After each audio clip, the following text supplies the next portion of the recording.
All right, thanks so much for joining us on this morning. I'm Ibrahim Sheta, standing in for Yori Folari.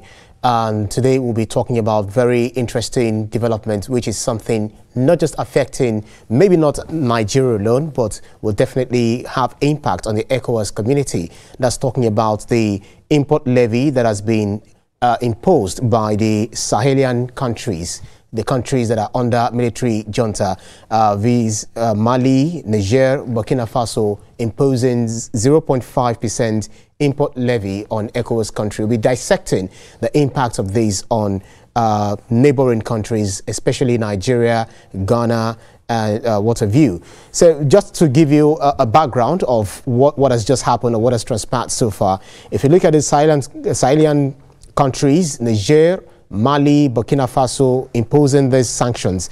In a joint statement last week, the AES said it aims to generate revenue to fund the alliance's activities. The levy, which took effect last Friday, applies to all goods from ECOWAS member states entering any of these three nations except for humanitarian aid. And people have been asking the question, okay, why are you imposing this tariff or imposing the sanctions and all of that, following the sanctions that ECOWAS, imposed on these countries for sliding into military juntas, which has been controlled by, the military and all of that. So why are you now ensuring or allowing humanitarian aids to flow into the country, but not other goods or other things? But I'll be talking with former Nigerian ambassador to Burundi, Ambassador Elijah Inyagba. Thank you so much for joining us on this morning. Ambassador, if you can hear me. Thank you so very much. Right, yes, right. I can hear you. Thank you very much. Good morning and good morning, Nigerians. It's Absolutely. Been here once again. Right, thank you so much for joining us. So if you look at this, the 0.5% levy being set by Niger, Burkina Faso and Mali, and according to them, they believe that it will raise millions, like $3 to $10 million for these countries and for the new military force that they're bringing on board. How do you think this will further help them in their sovereignty? Thank you so very much. This issue has been on between the three breakaway states of the ECOWAS in the last 1 year and about 4 months or thereabouts. These countries of Mali, Burkina Faso, and Niger, controlled by junta, decided to break away from ECOWAS first, and eventually they came back to form what they refer to as the Sahel states, AES. And ECOWAS on their own part, led by President Tinubu, has been trying all sorts of measures to try to find a diplomatic solution to the problem. You realize and recall that the president of Ghana was in Nigeria a couple of days ago. And the reason why he was in Nigeria was to be able to brief Mr. President on what has gone on with respect to the engagements that he has been having with the juntas of these states. To our surprise, a couple of days ago, they came up and they said that they are imposing a 0.5% import levy on goods that are coming in from other West African states. Quite understandable. Funding is a major issue for every country. And of course, when you have three countries coming together, their leaders will struggle with funding, because if they are now to form a confederation, what that means is that they have to find ways of generating revenue, because they will now have joint military. There are quite a couple of things that they will need to do together. So funding will be an issue. Even before they even broke away from the economic community of West African states, there is also something that is called the community levy within ECOWAS that countries are expected to be paying year in, year out. So I think that the challenge that these countries have now is that they are struggling to find a way to generate revenue to be able to run their confederation as well as provide security for their people. But then the challenge again is that some of these decisions, when leaders take them, they are always far-reaching consequences on the citizens of their country, not just on the leaders themselves. You know that ECOWAS have got something that is referred to as the ECOWAS trade liberalization policy, or, that allows free movement of goods and services from one nation state to the other. African Continental Free Trade Agreement. After. Yes. Yeah, no, not after. ELTS, the ECOWAS trade liberalization scheme. That is the one that allows, it's not after yet, it's just within ECOWAS, within the sub-region, we've got the ELTS. And that is the reason why you can wake up today and go to Ghana tomorrow and start to work. That's the reason why Ghanaians can move their products and all of this idea is to be able to help trade and, encourage trade within the sub-region, And that from the time that these AES states broke away, ECOWAS doors have always been open for them. There has always been, the dialogue option to try to find a way to resolve the impasse. Because the far-reaching implication is not necessarily on the leaders. It is the fact that a Nigerian that is actually living in Nigeria will now have to go back to Niger to be able to get a new passport and now apply for Nigerian visa to be able to visit Nigeria, and vice versa. And a country like Niger, for example, have got years and years of relations with Nigeria. In fact, across the borders, you will find out that these people actually are they live like brothers and sisters. So what they have done now is that, in my view, it's now punishment to their people, because a Nigerian can just, with the ECOWAS passport, travel to Niger, travel to Burkina Faso and Mali, as the case may be, without any kind of application for visa. But the restrictions that they have placed on themselves at this point in time is such that they will now have to go back to their country, they will have to apply for the passport for the Sahel states, and they will now have to apply for visa to be able to visit any of the ECOWAS countries. Now, what is the implication of having 5% imports levy on goods and services? The implication is that, yes, the leadership of the Confederation is likely to have some revenues from there, but who is going to really pay for that? It is the citizens of the country. Right. We are likely to have inflationary pressures on the citizens on the goods and services, because if I have to import something into the country from West African state and I pay a levy on it, it still means that whatever I pay, the cost must be transferred to the eventual beneficiary or the buyers that will be able to come and be able to buy, some of the things that we've imported into the country. It's like when you impose a levy here, locally here, that you want to charge extra for the things goods and services that are coming from outside the country.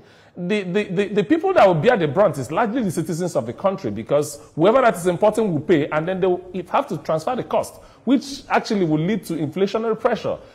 These three countries, for example, when you look at their economic indices, three of them put together have got about $46 billion in GDP. So it's not really a big country compared that to Nigeria, for example, that has got over $370 billion dollar GDP. So it's not like economically that they are very viable. Yes, combined population of about 68 million or thereabouts. That's right. Yes, sounds good in terms of market, but still, it will end up punishing the citizens of the country. And I believe very strongly that the window that has been created by ECOWAS to try and find a way of resolving this impasse, it's going to be expiring, I think, sometime in July. Yeah. Because the protocol is such that if you give a notice of pullout, it takes about 1 year before it comes into effect. And then 1 year has come, ordinarily it should have come into effect, but ECOWAS also gave additional 6 months. So that 6 months is ending sometime in July this year. So we are hoping and praying that, there will be a lot of reconsideration. I mean, Nigerian government reached out to Nigeria a couple of weeks ago requesting for assistance in provision of fuel. So countries that are struggling to pay salaries, countries that are struggling and they need also assistance for things like fueling from Nigeria, you can understand when you now begin to now say, okay, before you now move any goods from say Maiduguri to Maradi or thereabout in Niger, you will now pay additional levy, which will eventually be transferred to the citizens. So I think this decision, while it makes sense on the part of the Confederation to raise revenue, there are concerns. There are diplomatic concerns. There are trade concerns. There are social concerns on the people, of the country in question. Absolutely, and some of these concerns will try to, demystify them, break them down. But if you look at US, they are not alone. For instance, when Trump came in, he was saying that he was going to impose tariff on Canada and some other countries, including what the face-off he had with Mexico, as vis-a-vis sending non-nationals of US out of the country, those who are illegal migrants. Does it look like Niger, the AES countries, are borrowing a leaf from what Donald Trump is doing, if you look at it on a broad level, geopolitical-wise? Well, it will be very interesting if that is what they're trying to do. These countries, in terms of development, influence and capacity, cannot be compared to the United States of America. Trump, like we know him, even if in his first tenure, have got this protectionism perspective or policy drive of trying to ensure that the people of America, gains more from a lot of things that is happening, around them, their neighbors, and, quite a lot of trade and deals that they get involved in. But what economic powers, actually, what kind of influence does the AES states have in terms of trying to compare what Trump is trying to do in the United States? And you can also see that even while Trump is also trying to double down on some of these policies, in some cases he has gone back on his words. In some cases he will get back to the negotiations, able to continue to talk to see how, he's going to get a best deal or the better deal for their country. What is the per capita income in the United States? What is the per capita income in each of these three countries? Averagely, maybe about $700, per capita. But the truth of the matter is that if that is what they are trying to do, then that would be very unfortunate, because for leaders, you must always have the perspective of looking at the larger picture. For whatever economic policy, for whatever drive you want to have, you must look at the short term and also look at the long term. I hear them saying clearly that, they want funding to be able to fund the Confederation, which is okay. But the truth of the matter is that there could also be other means for you to generate revenue, because if the idea for your generating funding is for the citizens of your country to now pay more, then to what extent have you been able to, deal with these issues? Remember, there are establishments of ECOWAS that are alive and well in these three Sahel states. In ECOWAS Secretariat here, if you get into that building in Abuja here, you're likely to find citizens of Mali, citizens of Burkina Faso, and citizens of Niger that are staffers of that establishment as well. And what you now find is that those guys are going to be out of job. They are going to be able to live here. Not only that they are going to be out of job, they will not even be able to visit any of the West African states like they will usually do.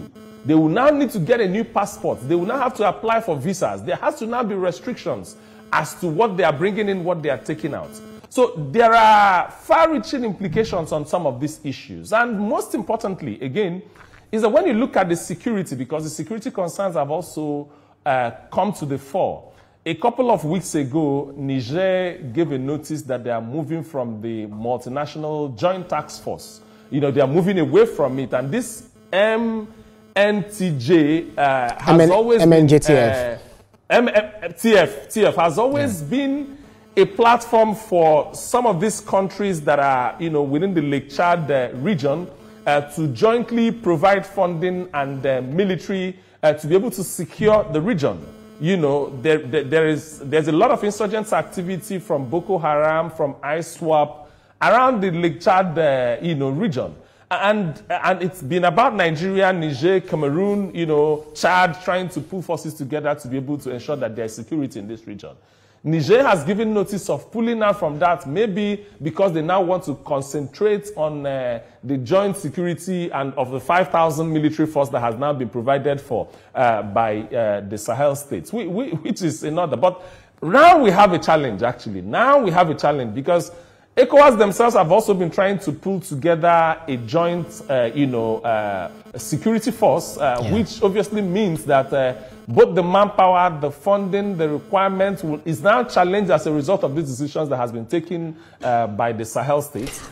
So that in itself has also provided us something to worry about. And yeah, but Ambassador, ECOWAS, yes. Yeah, Ambassador, sorry to butt in. But one thing is, when the AES countries, they've accused ECOWAS, they've accused the community, the bloc, of not doing enough in fighting insecurity. They believe that the ECOWAS community, kowtows to the Western countries, talk about US, talk about France, talk about UK, etc. And they're not doing enough in stemming the tide of insecurity in that bloc. And that's the reason they decide to take on, they decide to take over their own affairs by facing off the security head-on. Well, this accusation has always been there. Part of the things you do as a junta is to try to find a way to discredit some of the things that is going on in the country, so that you will find a way of creating popularity for yourself at your own end. That is not far. That is usually what you find that happens, And part of the challenge, part of the accusation that they leveled, particularly against Nigeria and some of the other economies within the community, is that of sabotage, is that we haven't really done well in trying to understand the challenges that they are facing. Part of the things that they said was that we are trying to we are listening to the other forces that are playing a lot of negative roles in those countries. France specifically has been mentioned in this in this whole storyline.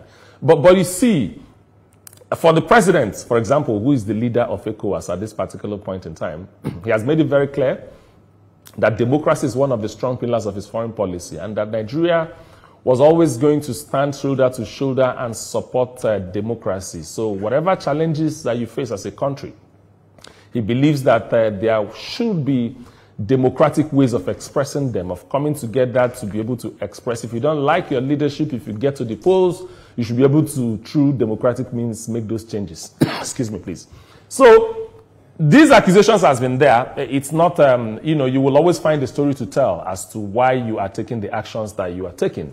I've also seen quite a lot of misinformation, that Niger now has got uranium that they are selling to Russia and that they are making 300 billion and all of that. Some of this misinformation are there, publicly, and that's actually not the correct situation of things at all. Because Niger, as it is now, have got just about 15.5 billion in terms of GDP, So clearly, it's not this, these accusations will always be there. They've also put out a plan. Niger, for example, since Bazoum had been ousted out of power, they have a 5-year transition plan, to be able to get back to constitutional democracy. So, yeah. Excuse me, please. Sorry. So I think that what is going on is that they are finding something that they need to put out in the public, and have that conversation going on. But that is not the situation that they have taken, the direction that they have taken in this negotiation. Yeah. I think it is not in the best interest of the citizens of those countries. That's right. Well, then, if you look at some of these countries, looks like there is a new scramble for Africa, where the Sahelian country, Niger, for instance, Mali, Burkina Faso, are now having a relationship with Russia. Is it Iran or Iraq and one other countries who are now coming in as, helping them. The Wagner group is also, coming in to help them fight insecurity because they feel the ECOWAS community has not lived up to their own expectations. Do you not feel that this is a challenge, on a global level where we have countries like seeing them, the former Francophone countries now aligning with Russia, and then you still have some other countries, Nigeria, etc., having very close, much ties with, the West. Do you feel there is a new scramble for Africa, this new colonial, era that we are? In international relations, sometimes alliances are very complicated. Sometimes it's not what you see in the surface that happens behind. We can see the influence of Russia in what is going on with the junta. Again, we also know, we must also put that record out there that, you know, most of the Francophone countries have not had a very healthy relationships with France in terms of how France has tried to, you know, get involved with the government, coups and all of that within the Francophone countries. Those factors have always been there and they are in fact undeniable, you know. The question is, to what extent will now this newfound love with Russia assist those countries against, you know, the people that you're staying in the same region with? Remember, these Sahel states, as we know them today, 3 of these countries are landlocked. They will need for you to even have a lot of importation into the country, you will need access into the Atlantic Ocean. And for you to do that, Niger may have to pass through Nigeria or pass through Cote d'Ivoire. Some of these other countries will require a transit point to be able to move their goods and services from the Atlantic Ocean into their own country. I don't know if they have thought about this, and that was actually what the union, what the community could offer them.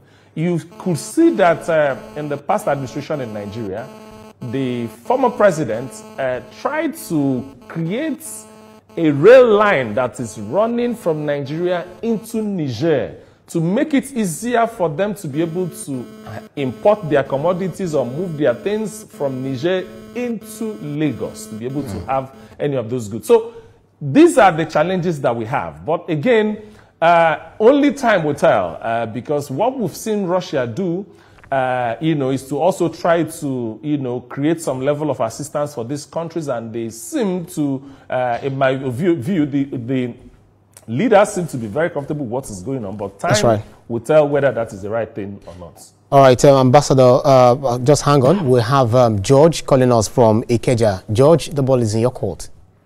Good morning, Ibrahim, and good morning to the ambassador. Right, good morning. Carry on.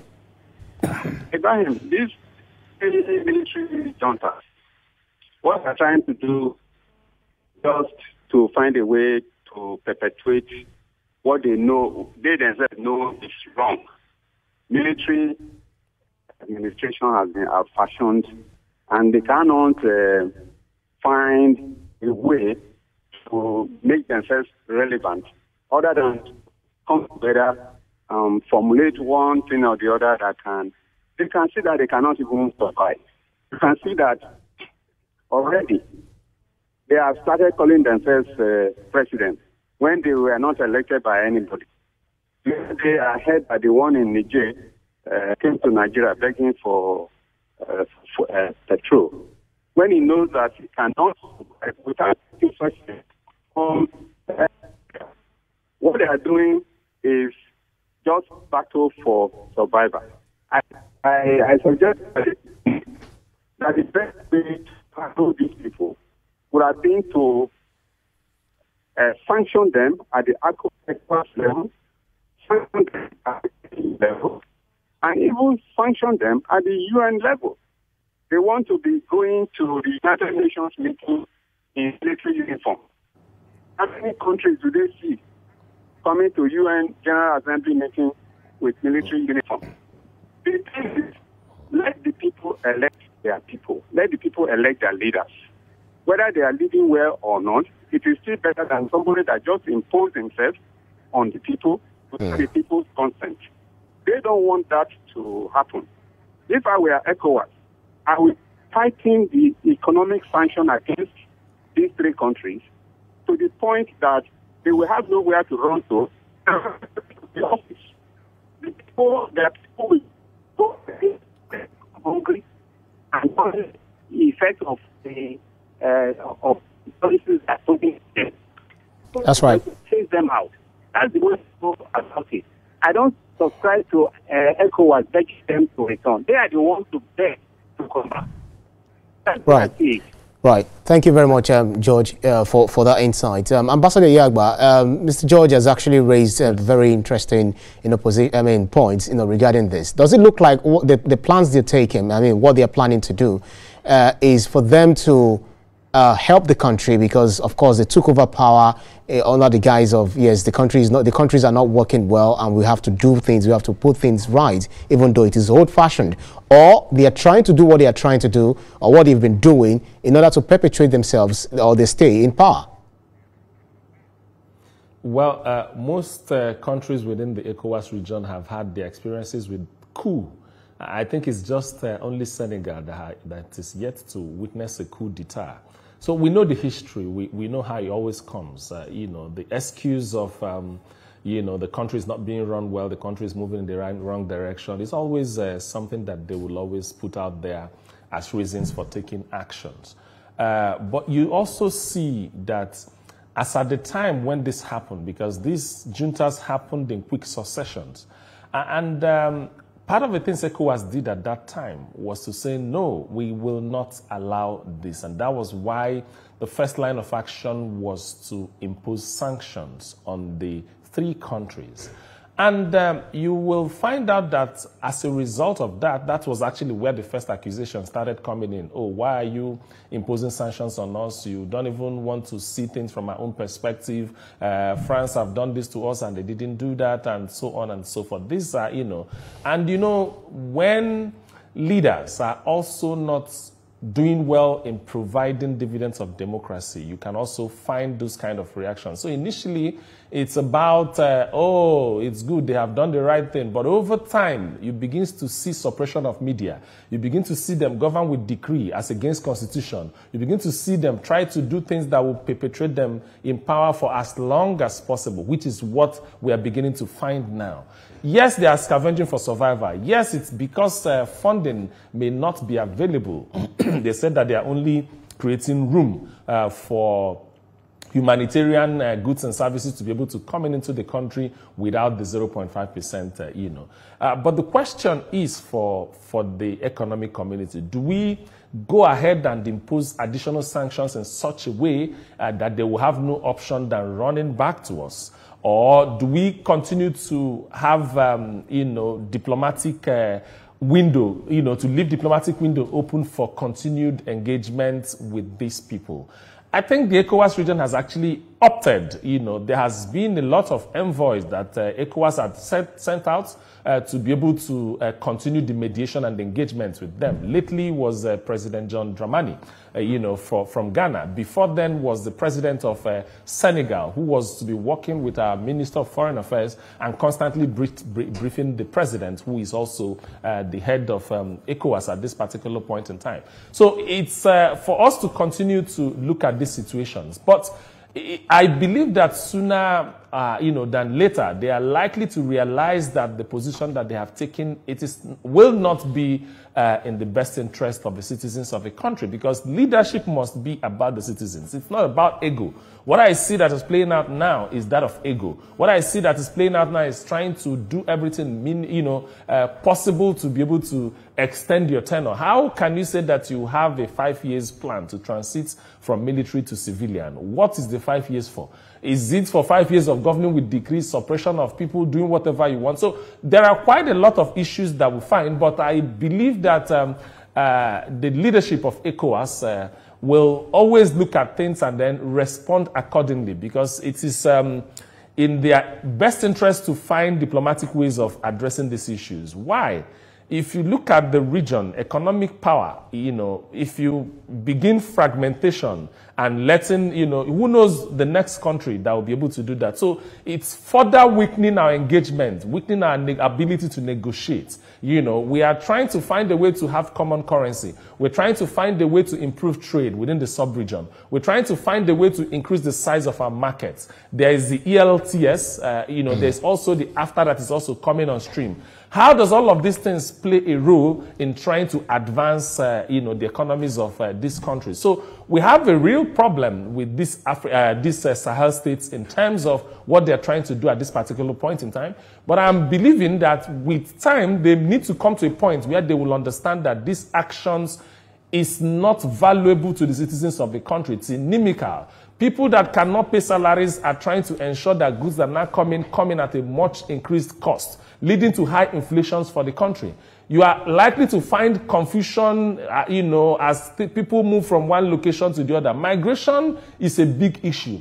Migration is, as part of ECOWAS protocol. That's why you even see, it's not just even migration of human beings. That's why you see that cattle can move from Mali into Nigeria. It is because the ECOWAS protocol of movement allows that to happen. And people do all of this kind of travel within the region just on the account of having an ECOWAS passport. But right now, on that migration issue, the Sahel states are creating confusion and making it more difficult for their people to access the rest of the region. For reasons that I don't understand. Yes, they will look at the revenue as part of the things that they are likely to come. But what is the size of their market? I've just told you there are 68 million people when you add all of them together. Nigeria is 220 million. So why do I even need to export something to as a manufacturer in Nigeria to any of the Sahel states when I can also focus on, trying to meet immediate needs here? So sometimes these policies, can be undertaken without a 360 degrees view of the end point of the impact, because sometimes what you do as a policymaker is to have impact assessment, to be able to look at it and ask yourself, what is the likely impact of this policy that we're getting involved in? And if they properly do their work, they have got more to lose, I believe, in this complex situations that I found myself. But again, as a diplomat, one of the things you must always do is to leave a window for negotiation. We will, I believe that that's what ECOWAS have done at this particular point in time. So before the window shuts, let's see, maybe they may decide to come back and say, no, we will re-engage you as a confederation, not just as 3 countries. We will see to that, but I believe that when we get to the bridge, we will cross it. We do not know how long that bridge is going to take us for us to, approach or probably get to or even navigate beyond. But we'll discuss that on the other side of this conversation, because we really need to take a break. Just stay with us. Ambassador Elijah Onyeagba will definitely be back. And those of us watching from home will be right back. Just stay with us. Other AES countries talk about Mali, Niger, Burkina Faso imposing a 0.5% import tariff on ECOWAS and some other countries, within the bloc. And I've been speaking with Ambassador Elijah Onyeagba, a former Nigerian ambassador to Burundi, who has been helping us dissect and understand this latest development coming out from the bloc, the ECOWAS Community of West African States, vis-a-vis the breakaway countries, Niger, Mali, and Burkina Faso. Before we went on that break, you made reference to ECOWAS setting a July 2025 deadline for the AES countries to return, but this levy shut that door. What challenges do you consider might arise, from this, and could it sway other countries like Togo, for instance, to follow this same route? Well, thank you very much again. There are lots of challenges, I can tell you, because if leadership is about provision of democratic dividend, if leadership is about making the lives of people better, then there will always be those challenges. And we will continue to talk about this. And the risk we face, if this is not managed properly, is the fact that we can begin to also have increased junta activities around. A lot of people looked at this differently. Some people felt that that was the right thing to do at that particular point in time. People felt that this was a revolution against neocolonialism and some of French imperialism and activities within the continent. Analysts will always differ, and we will never come to a common opinion to say that this is exactly what is the right thing to do at this particular point in time. But you see, no matter the impact, no matter the prospect that military government offers, it can never, those of us that believe in democracy believe that it can never be compared to the worst form of democracy, where people are represented, where you have the executive, where you have checks and balances in the form of legislatures and the judiciary, where you can formally go to court, where you can actually have a constitution that guides the decision that you make. And then those constitutions are always under review, and you are trying to do everything possible to amend it to be able to suit with the times that we have. So, you know, our position on this is it's very, very clear. So while other countries like Togo and some other countries, of course, it's not out of place to begin to imagine that, you know, the military in some of these other countries may also begin to have these ideas get into their head. But the responsibility is on the leaders that have been elected under a democratic setting to continue to show and prove that democracy is the best way forward for governance for Africa. We can, you know, of course, democracy is not just, you know, running elections. There are too many things that happen in democratic setting that brings confidence, you know, things like freedom of information, things like, you know, not suppression of the media, things like allowing the civil society to thrive, things like allowing people to fully express themselves in a, you know, in a normal setting, you know. So it's therefore the leaders that are governing under this to do everything possible to begin to prove to the people that are suffering under this junta to show that this is the best way forward in terms of leadership. But so, showing them, sorry to butt in, showing them that democracy is the best way forward is one thing. For the people to believe and agree is another thing. For instance, we have this younger generation who are calling for military incursion, even though that is what has set African nations back to a very reasonable extent. But if you look at what Trump, for instance, is doing in the US, is adding some touch of dictatorship. Even is a Singapore, where they refer to Lee Kuan Yew as a benevolent dictator, you know, trying to say that, you know, you have to come with iron hands, because when you're talking about democracy, they will say you ask for, you can't talk about corruption. It allows for corruption to some extent. Accountability is not really there. So people are calling for military, you know, incursion or interregnum. Do you feel that the call for people, especially the younger generation, is due to the fact that they feel that democracy has failed them, or because they lack sense of history?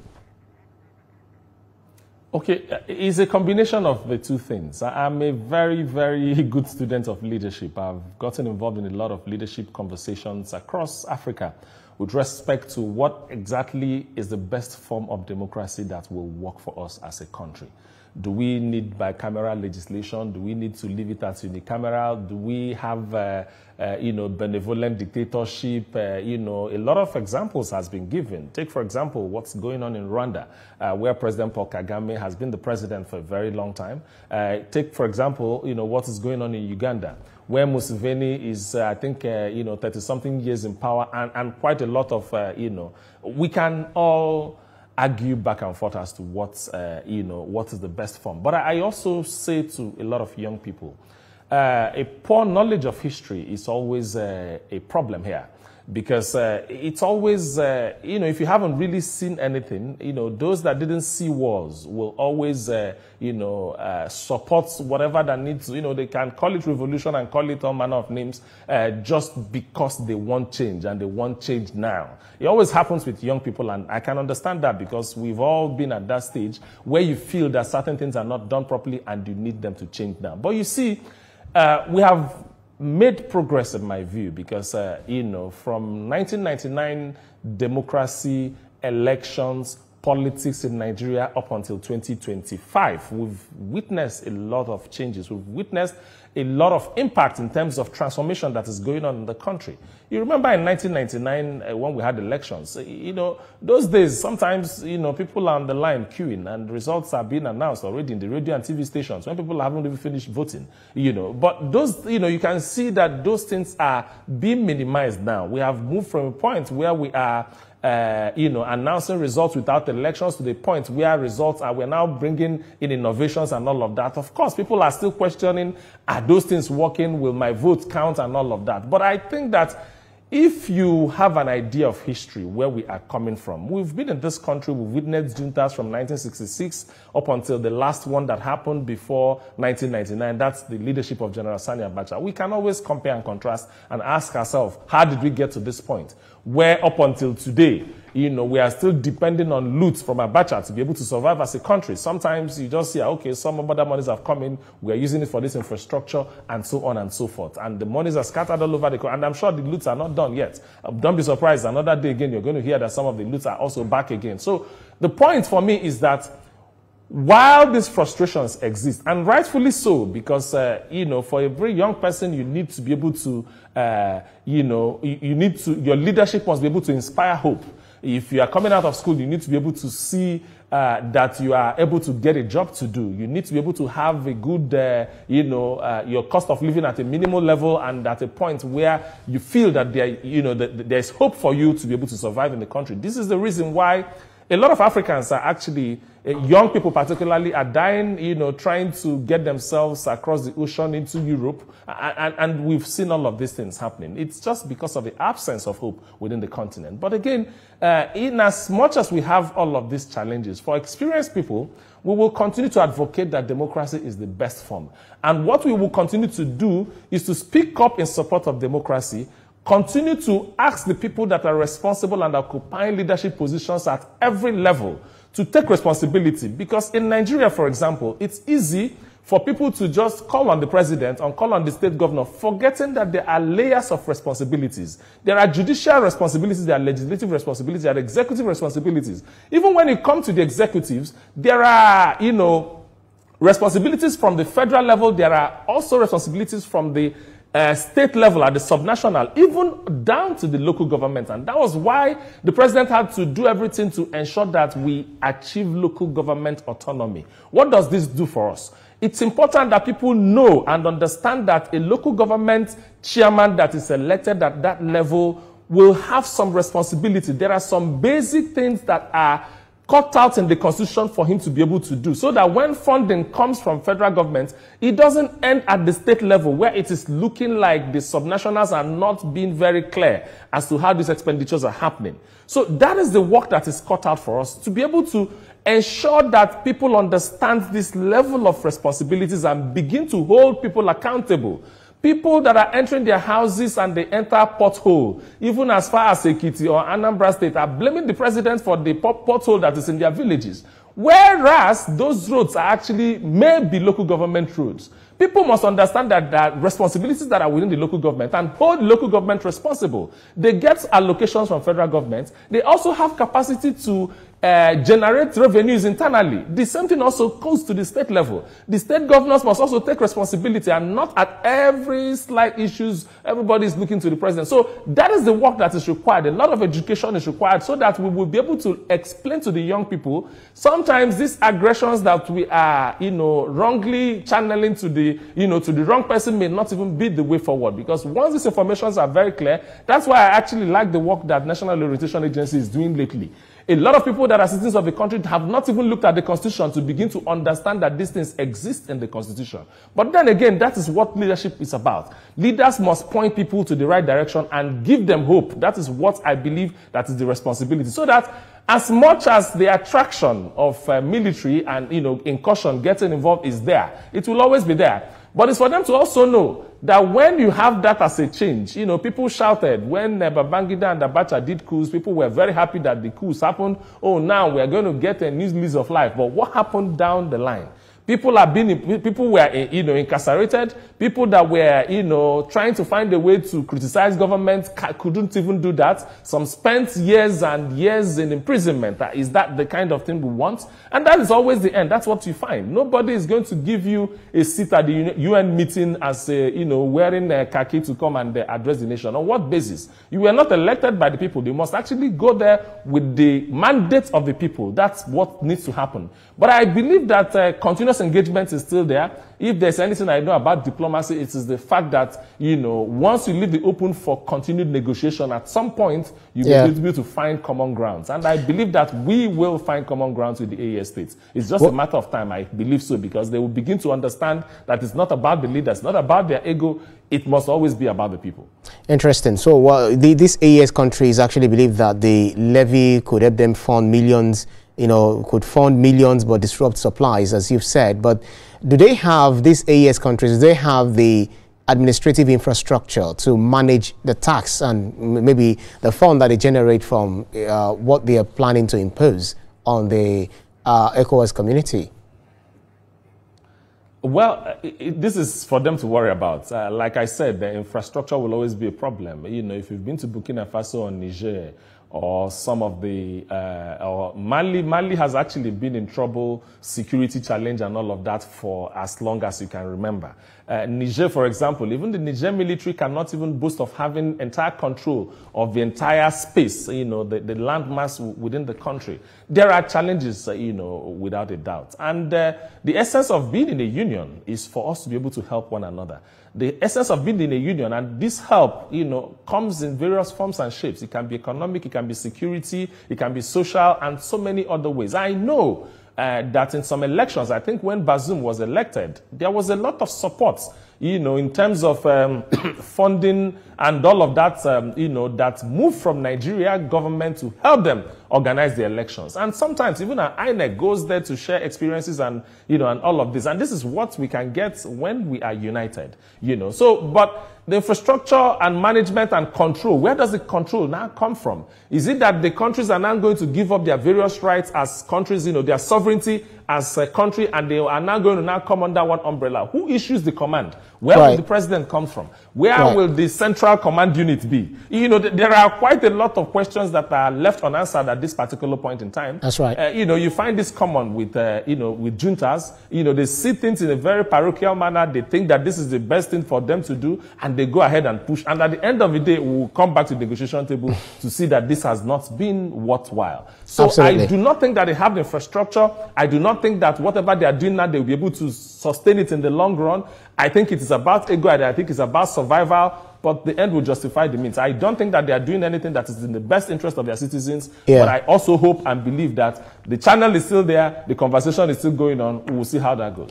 Right. Ade from London is joining us. Ade, please make your point. Can you hear me? Very well. Carry on.